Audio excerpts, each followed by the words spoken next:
Hello, everyone. I am Stephen Augustus. I'm going to be the track host for this lovely panel, the steering committee. First off, we're under the CNCF Code of Conduct, so just be aware of that. Be kind to everyone when you're asking questions and all that good stuff. Second, make sure that you provide some feedback for this panel after we're done on Sched. And let's get intros going. So from left to right, we've got the front row. We've got Dims, Paris Pittman, Nikhita Raghunath, Derek Carr, Christoph Blecker, Timothy Sinclair, and our lovely moderator, Jorge Castro. So I'm going to let y'all kick it off. All right. Welcome, everybody. I'm Jorge Castro. I will be moderating today, so we're going to let them introduce themselves with a little bit more detail. And then I'm going to head into the audience so you can answer or ask your questions, and then we'll just kind of figure it out. All right. Let's start with you, Tim. All right. My name is Tim St. Clair. I've been on the project since the very, very early days in the beginning. I've worked in a number of different SIGs throughout the course of my tenure here in a couple of different companies along the way. Originally started working on Kubernetes when I was working at Red Hat. Then we went to help found a startup.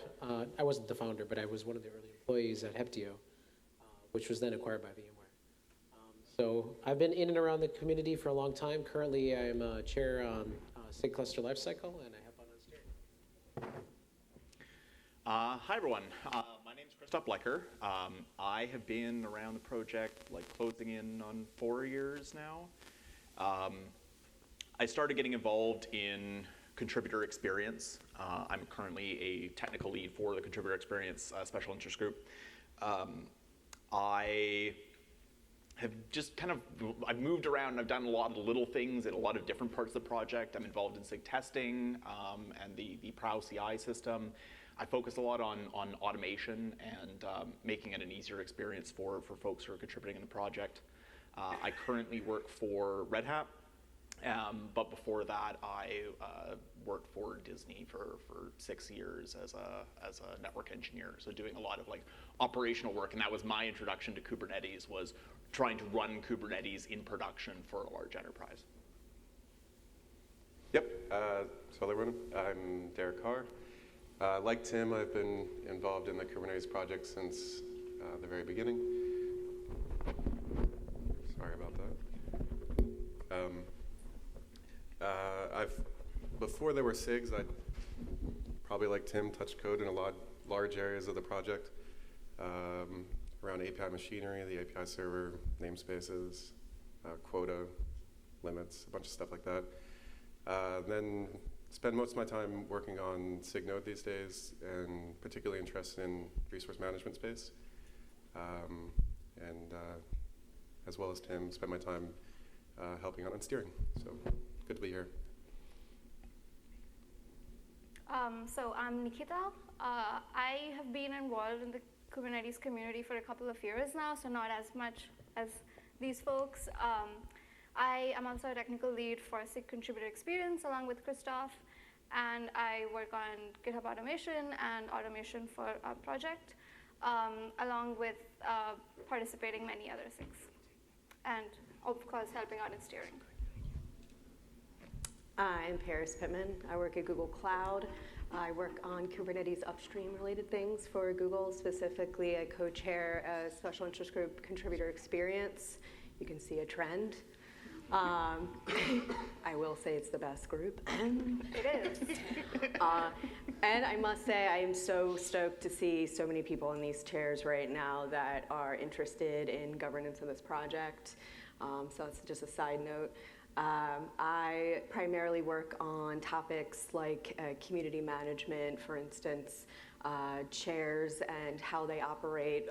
We have 95 chairs within the project who all operate different special interest groups, like Tim mentioned with Cluster Lifecycle, and myself with contributor experience, Derek with Node, Dims with architecture, et cetera, and trying to help them out with operations and how their special interest groups run. And it's super fun, and I love it. Hi, my nickname is Dims. Longer name, you can ask me later. I work for VMware. I've been doing open source for a very long time. And recently, well, maybe around the time Christoph came, I also joined at around the same time. And I spend my time in cross-cutting SIGs, like testing, architecture, releases, and things like that.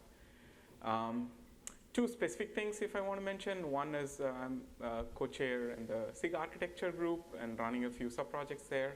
So that is something I strongly believe in. The other one is we are trying to work on a lot of the infrastructure behind the projects as well. So if you're interested in any of those areas, hit me up as well.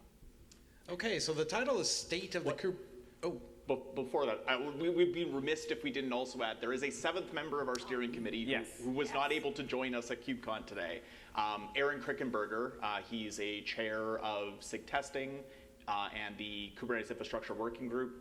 He currently works at Google, and he is amazing, and we miss him, and we wish he was here. But absolutely, yes.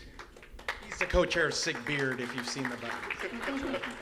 All right, so the title is State of the Kubernetes Union. I think we want to get to that, but we also want to get the audience and community involved. So anyone have any burning questions to start with? And as we go through, we'll fill in all the blanks about the State of the Kubernetes Union. Anyone have any burning questions? Jeff is first. So I was curious, when you went from the Bootstrap committee and the larger committee to the smaller committee, what hiccups, if any, may have occurred going from a larger committee to a smaller committee? Administrivia?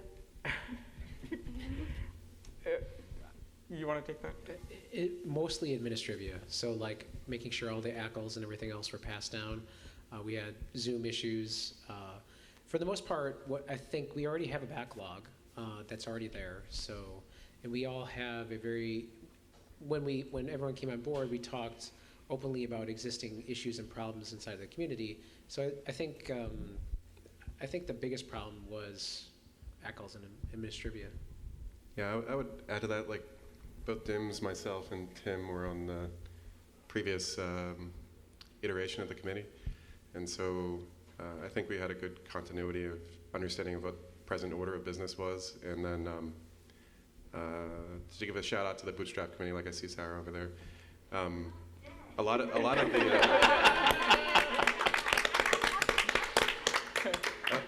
the hard work of like taking a community this size is to figure out how to subdivide it and charter it and empower others to do good work. And we're just here hoping not to screw it up. But a lot of that hard work was done by the Bootstrap committee and then some of the inaugural elected folks and Dims and everyone else who's come since. We tried to keep them on as long as we could on Slack and mailing lists and things like that to try to extract as much as we can from them, and then we ended up kicking them out.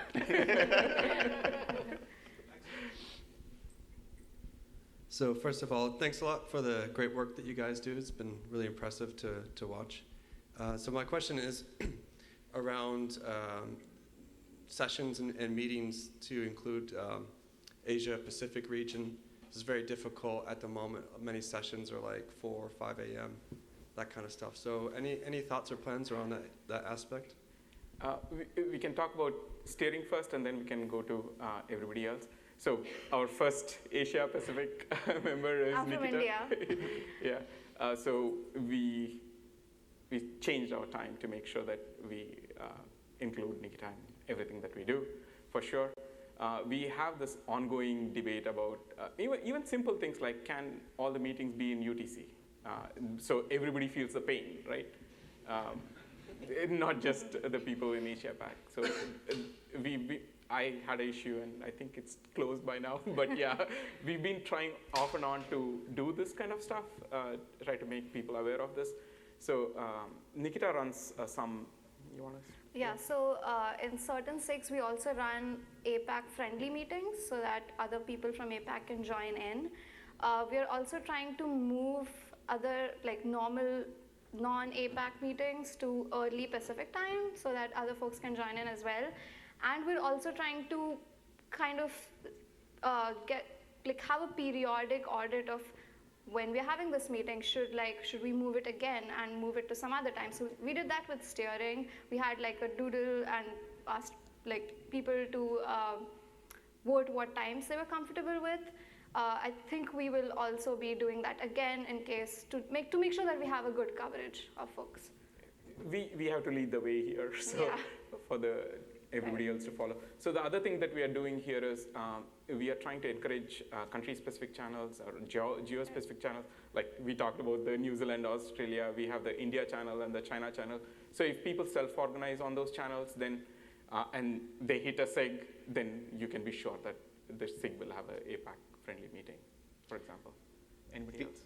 The other thing I'd just add is like we also one change that we have already decided to do to try and encourage more openness in our communications and steering.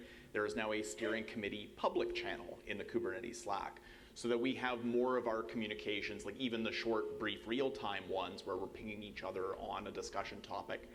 If it doesn't need to be done in private, do it out in public, so that folks are seeing what we're doing, seeing what we're talking about, can comment if they have something burning, or if you want to reach us. That is also like just another communication medium. Our mailing list is also open to folks if you want to see the things that we're discussing on our mailing list. Those kind of alternative communication means, in addition to our meetings, in addition to our meeting recordings, are important for keeping the community involved in what steering is doing. Hey, so there are a bunch of you that are new to steering. So after the elections, I'm kind of curious about what, as you go through your term, what are the things that you want to accomplish being new members of steering? New members, not me. I can start out. So one of the biggest thing that I have on my mind is sustainability of the project. If whoever's open to PR on the Kubernetes repo probably knows that it's hard to get PRs reviewed sometimes because reviewers are oversubscribed, and they have a lot of other things going on. So we want to make sure that that doesn't happen, that you open a PR, you get timely reviews. And that's kind of one of the things that we want to drive. We want to make sure that the project is sustainable. And the way we want to drive it forward is also, so a bunch of us are from SIG contributor experience. And we want to make automation around owners files more,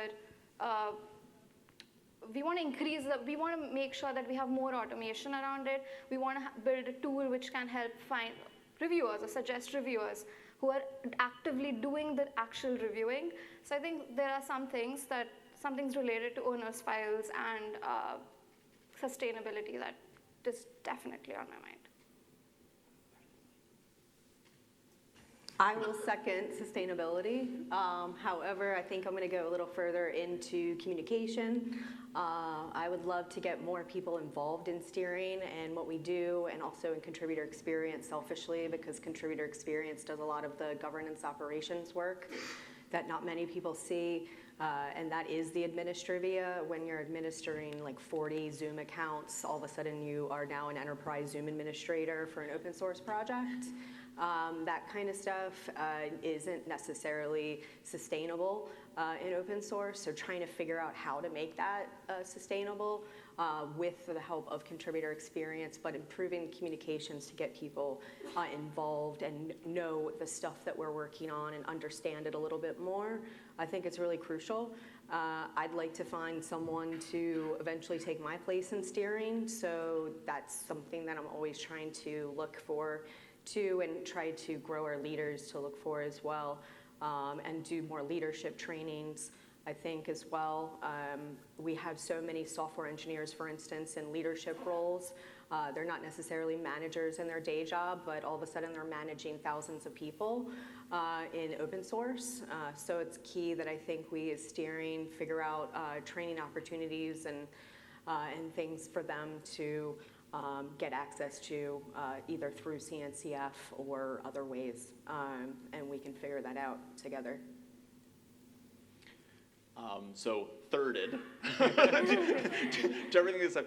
Again, the Nikhita, Paris, and my background is contributor experience. So it is definitely something that is of the forefront of our minds, because it is something that we have been working on for years now.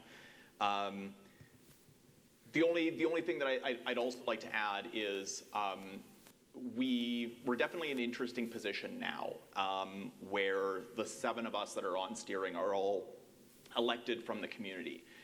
When the Bootstrap Committee was in place, there was nobody to basically give them power. They kind of just needed to assume power. And there were all these very respected, trusted leaders in our community. But the power that they had was one that they kind of assumed to just like, okay, we're going to carry forward the best that we can for our community and get all of this process, even like our elections, figuring out how that would be structured. The position that we're in now is the 7 of us definitely have a mandate to carry that work forward. And the community has trusted us to kind of carry that torch forward into the next, the years to come. So I'm also be looking at things like taking a look at the decisions that have been made around SIG charters, governance.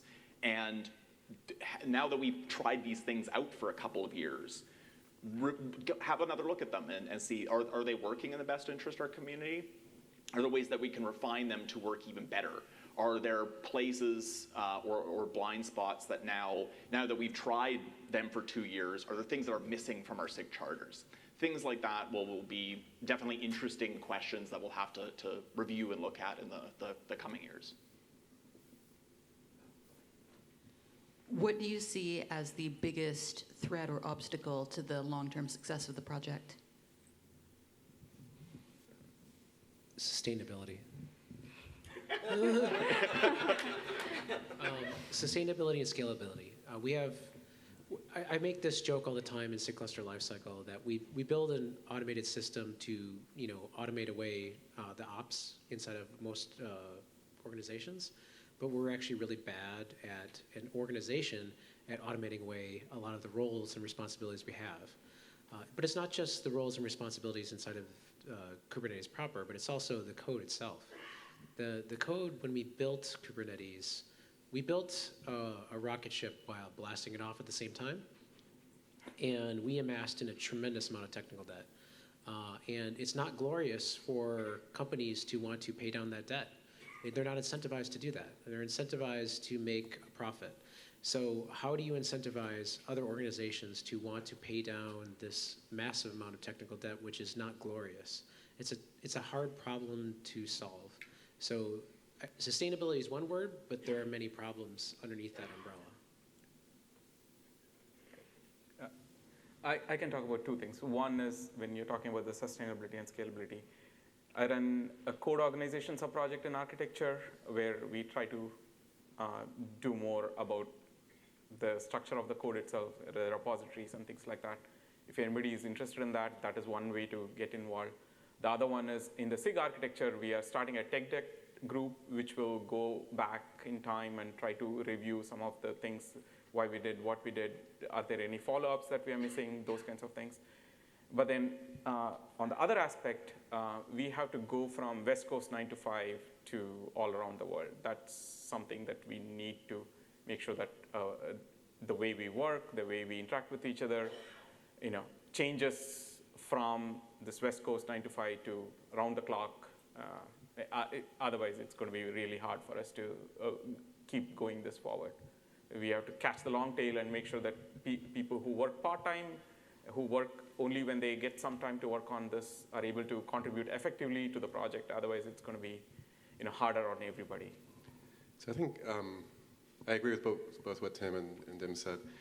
I think if I contrast where I saw like some of the greatest threats to keeping the Kubernetes community alive in its early days, I do think we've had some wins as the project's matured that are worth calling out. Like, I remember in the early iterations of Kubernetes, basically everyone wanted their project in Kubernetes.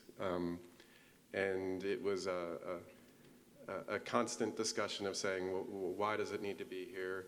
And the code base at the time wasn't supporting extension in ways that let people do it elsewhere. And that was a huge burden on the maintainer community in the project because you had the core work of the project that had to be done, and then enthusiastic set of individuals that wanted to contribute but couldn't like control their destiny.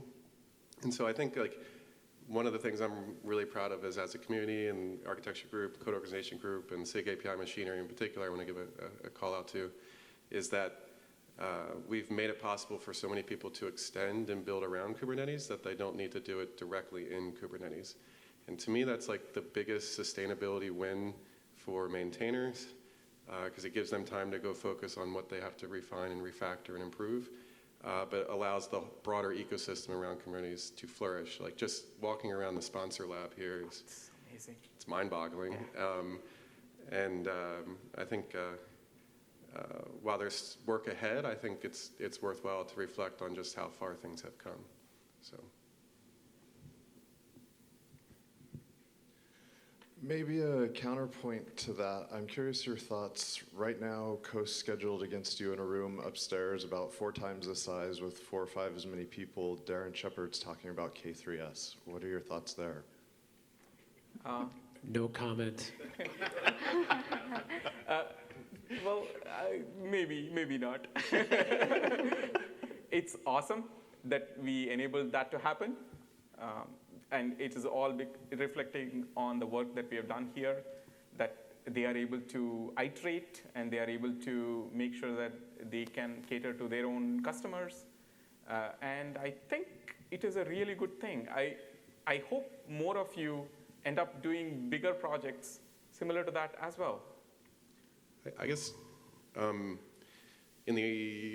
forget how many years ago, I feel like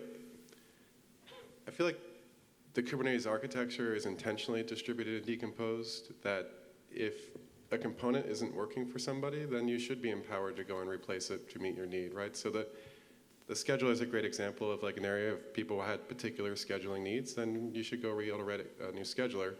What's important is just that we have clear API contracts. Thinking about like in the SIG node community, there's CNCF projects around like the virtual kubelet, and like as long as you can present and support the interface, I don't think it's a bad thing for people to innovate, and I wouldn't want to discourage anyone from innovating. And so while K3S might be a project that is going on at the same time, like the virtual kubelet was being discussed here, and people are offering that. And as someone in the SIG node community, I think, it's interesting. Like, you only get better by seeing innovation around you and understanding what people want to do differently. Otherwise, you might be too rigid in your thinking. So, right. And you as a user, you can choose to vote. You can say that, okay, these are the aspects that is important to me. I don't care about these other aspects of Kubernetes. You pick and choose as well at some point. So virtual kubelet, you have to make a decision saying, okay, I don't care about some features that don't work in virtual kubelet, right? That would be how you would vote for something or against something. I would add, like, based off of Derek's answer to the previous question, we have designed a product that is very extensible. And there was a lot of discussions around what would be part of Kubernetes, what would be outside Kubernetes. The fact is, a healthy ecosystem around Kubernetes benefits us as a project, and it benefits everyone as a user. So if folks are looking at a technology like Kubernetes and saying like, okay, I like these parts of Kubernetes, but I think I could do these ones better, that innovation only then makes the whole project and the whole ecosystem better.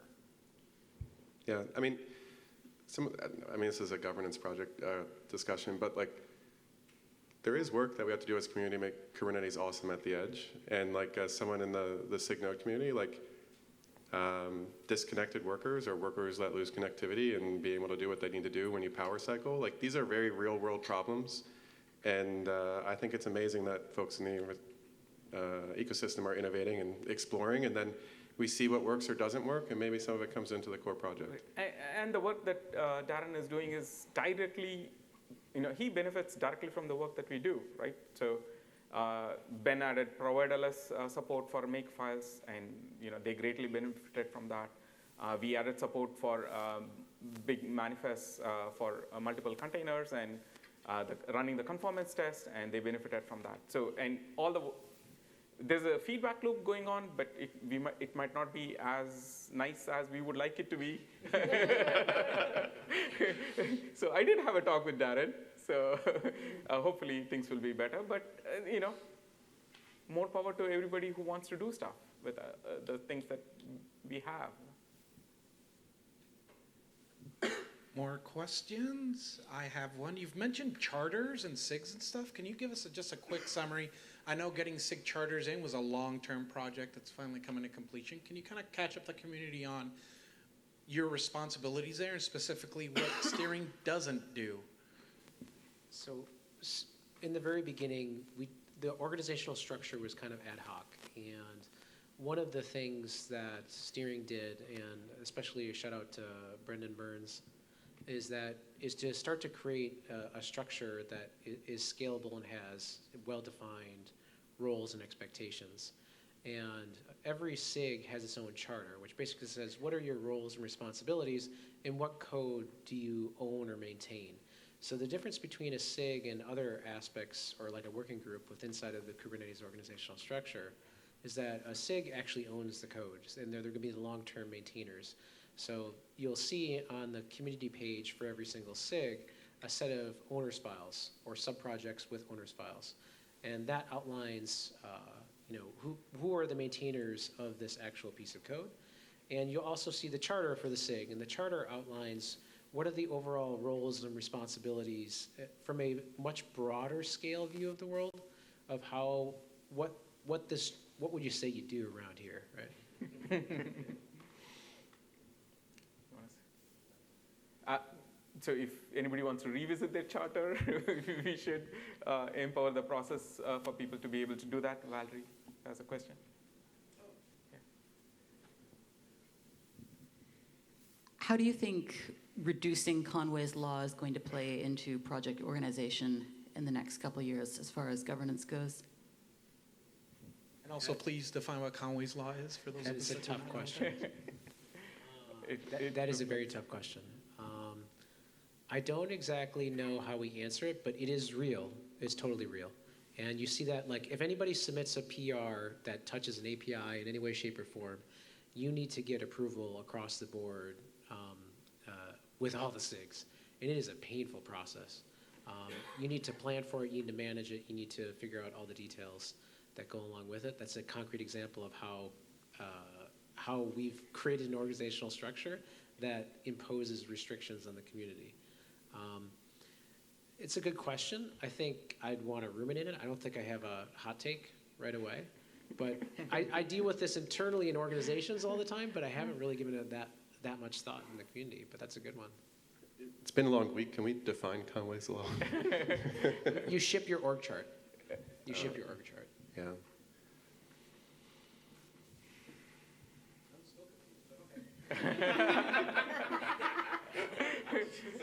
I mean, to Tim's point, like, I guess what does span the org chart, I guess, is the API and people. That's right. But if you look at the technical output of the project, right, as a user, it's largely that API. And I think it's appropriate that the bar to change the Kubernetes API is very high. I think those that have been with the community as long as they have and can bring their expertise, like we really lean on that expertise to know with their history with the project and what they understand about all the subsystems, that we don't mess it up. Because, having been on this project now for like 6 years, it's extremely humbling that like people use it, right? And it's a great challenge to not mess it up. And while in the early days of the project, when you're doing new ideas and you're just throwing stuff out there and you're hoping it's right, and I think as a community we didn't get everything right, but I think we got a lot right. But the risk of us doing things wrong now is really high. And like all of us, when we're not here, are interacting with end users and sometimes with our vendors and community hats on, that like I want them to be successful, and I think the broader ecosystem of projects that can go and build around Kube, like I'd encourage them to innovate and fail and innovate again and hopefully be successful. But like where we are in the project's life cycle, we're, in my view, later in the maturity curve, where due diligence and responsibility is like super important. Saying no is important. Go ahead. I was just going to say saying no is important, I think, at this stage. And also, I guess saying no with documentation as to why, too, makes things a little easier. I've seen a lot of what could have been hairy situations get, ironed out through people looking at or sharing best practices and context and previous things that people have tried and things like that. So, yeah, just saying no. Also, we have Jordan. I do want to add one more thing. I would like to use this as a shout out to say, don't get involved deep into just one SIG, go across SIGs, because there's only few of us who like spread across multiple SIGs, so it's harder. So please, consider spending time in other SIGs as well, not just deep into like SIG storage. Even though I work on other things, I still feel that I'm part of SIGNode. I don't know if you agree, but so that is another thing that I would say, please do as well. Okay, so some of you guys on the panel are working for companies that add like enterprise features on top of the open source Kubernetes. So how, as SIG members, do you manage those requirements? Those companies probably don't want some of those features making it back into the open source project. How do you keep that side sort of open and honest? Joe used to have a statement where you say you wear your agenda on your sleeve, right? And it's got to pass the sniff test with inside of the SIGs and the organization to get your agenda to come to fruition, right? Because and there also, Tim had another statement where there during his keynote where community comes before your individual company, right? So if you keep those values in place, if you keep those values sustainable, and shout out to Sarah for keeping us honest with the values, that you have a means by which, or a rubric by which you evaluate criteria for feature enhancement or changes you want to make. And I think that's what keeps our community really interesting and honest with each other, is that we have a core set of values. And it allows us to evaluate it in a vendor-neutral, community-based fashion. We're all on the same team. Yeah.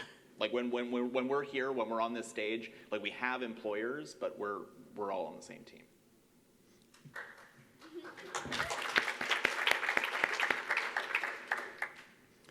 That might account for how you judge what features to accept or work you might prioritize upstream. But to the same question, if I don't know the demographics of what developers, what percentage of developers are paid full-time to work on this versus they're just doing drive-bys or in their hobby time. It's about 25% independent according to CLA data, but I don't know about obviously income there.